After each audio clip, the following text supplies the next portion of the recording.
آقا دو جہاں کا فرمان عالی شان ہے، میرے مصطفیٰ فرماتے ہیں قیامت کے قریب میں اے لوگوں سن لو، جھوٹے لوگوں کی کثرت ہوگی۔ آقا دو جہاں فرماتے کہ قیامت کے قریب میں جھوٹ بولنے والوں کی کثرت ہوگی، اور قیامت کے قریب میں جھوٹی گواہی دی جائے گی اور سچائی کو چھپایا جائے گا۔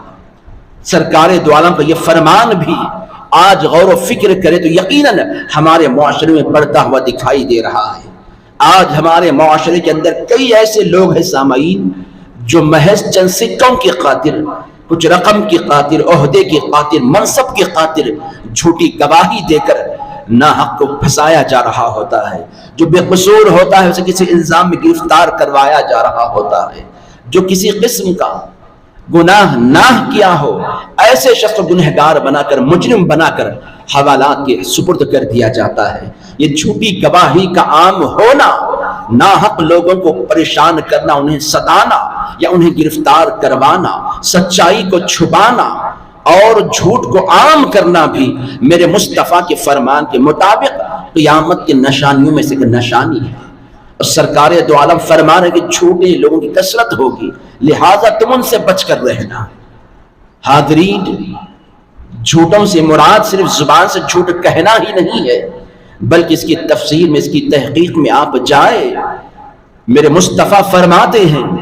کہ ہر وہ بات جس کے متعلق تمہیں یقین نہ ہو، ان باتوں کی بلا تحقیق لوگوں تک اس بات کو پہنچانا بھی، سنی سنائی گئی باتوں کو عام کرنا بھی جھوٹ ہی میں شمار ہے، اور اس کا شمار بھی جھوٹے لوگوں ہی میں ہوتا ہے۔ آج یہ حدیث مبارک بھی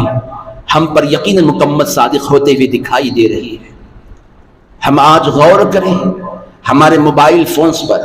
کئی طرح کے میسیجز آتے ہیں، ہم بلا تحقیق کے اس میسیجز کو جو ہے آگے فارورڈ کر رہے ہوتے ہیں۔ یہ تک ہم غور کرنے کی فکر نہیں کرتے کہ واقعی اس میں سچائی کہاں تک ہے۔ ہم تحقیق کرنے کی ضرورت ہی نہیں سمجھتے، جو ہی میسیج آیا ہم بس اسے فارورڈ کر دیتے ہیں۔ کچھ وقت پہلے ہم نے دیکھا ایک عالم دین، جید عالم دین ہے، ہندوستان کے مشہور عالم دین، ان کے متعلق خبر واٹس ایپ پر شیئر ہوئی کہ وہ بیمار ہے، زیر علاج ہے، لہٰذا دعاؤں کی اپیل کی گئی، مگر پھر کچھ گھنٹے کے بعد ایک اطلاع یہ مل رہی ہے کہ آپ کا دنیا سے انتقال ہو گیا۔ تو جو ہی خبر ملی اب لوگ بس اسے عام کرنے لگے کہ فلاں کا انتقال ہو گیا، فلاں کا انتقال ہو گیا، فلاں کا انتقال ہوا۔ پھر کچھ وقت کے بعد ان کے فرزند خود منظر عام پر آ کر یہ گواہی دینے لگے، اس بات کی تصدیق کرنے لگے کہ واللہ میرے والد محترم صحیح سلامت ہے، وہ انتقال نہیں ہوئے، جھوٹی خبریں ہیں جو دشمن پھیلا رہے ہیں، لہذا اسے آپ عام نہ کریں۔ تو آج ہمارے معاشرے میں ہم ایسا منظر بھی دیکھ رہے ہیں کہ ہمارے موبائل فونز پر، واٹس ایپ پر، فیس بک وغیرہ پر جو خبریں شائع ہو رہی ہوتی ہیں، ہم بلا تحقیق کے اسے آگے فارورڈ کر رہے ہوتے ہیں۔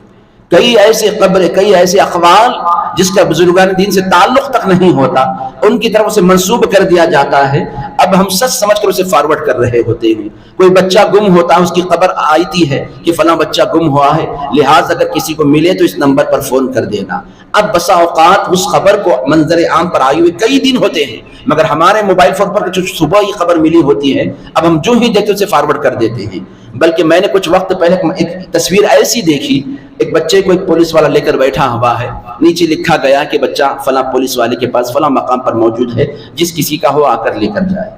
اس خبر کو تقریباً میں نے 2 یا 3 سال قبل دیکھا تھا، آج بھی وہ خبر بازار میں موبائل فون پر گویا گشت کرتی ہوئی دکھائی دے رہی ہے کہ فلاں بچہ گم ہوا ہے، فلاں کے پاس موجود ہے۔ حالات تو اس قدر آج ایسے بگڑتے جا رہے ہیں میرے دوستوں بزرگوں، کسی کی بیماری کی خبر واٹس ایپ پر شیئر ہوتی ہے، پھر اس کے بعد لوگوں سے دعا کی اپیل کی جاتی ہے، اب گویا تقریباً 2-3 دن ہو جاتے ہیں، اور بسا اوقات بعض مقام پر ایسا بھی ہوا کہ کچھ لوگوں نے دعا کا اہتمام کیا کہ فلاں صاحب بیمار ہیں، اب اس کے بعد دعا کا اہتمام کیا گیا، پھر اس کے بعد صاحب مکان کو فون کیا گیا کہ ہم نے فلاں کے حق میں، آپ کے والد کے حق میں، آپ کے بھائی کے حق میں خبر پڑی تھی کہ بیمار ہے، آج ہم نے خصوصی دعا کا اہتمام کیا، اب طبیعت کیسی ہے؟ تو سامنے سے پتہ چلتا ہے کہ آج صبح میں ان کی زیارت کی فاتحہ ہوئی ہے۔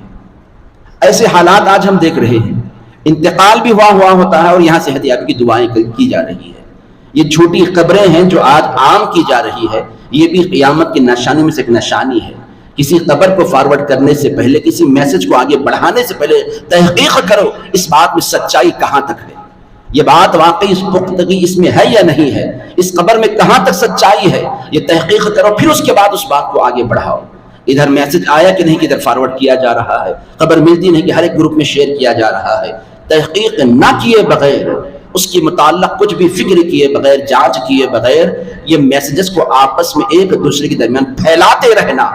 یہ بھی آقا کے فرمان کے مطابق جھوٹی گواہی میں شمار ہے، اور قیامت کے دن اس کے متعلق بھی پوچھ ہو سکتی ہے۔ اللہ کے رسول صلی اللہ علیہ وسلم کے فرمان کے مطابق یہ جھوٹی گواہی میں شمار ہوگا۔ اگر آپ نے غلط میسج عوام کے درمیان میں عام کر دیا، ایسا میسج جس کا حقیقت سے کوئی تعلق ہی نہیں ہے، آپ نے اس منظر عام پر لوگوں کے درمیان عام کر دیا، تو یہ جھوٹی گواہی میں شمار ہوگا، اور محشر کے میدان میں اس کے متعلق بھی آپ سے پوچھ ہوگی۔ لہذا اس لیے میرے دوست بزرگوں، کسی بھی بات کو آگے کہنے سے پہلے سنی سنائی باتوں پر اعتبار نہ کرے، تحقیق کرے، پتہ لگائے کہ واقعی اس میں سچائی کہاں تک ہے۔ اگر حقیقت سے تعلق ہے، سچائی ہے، تب آپ اسے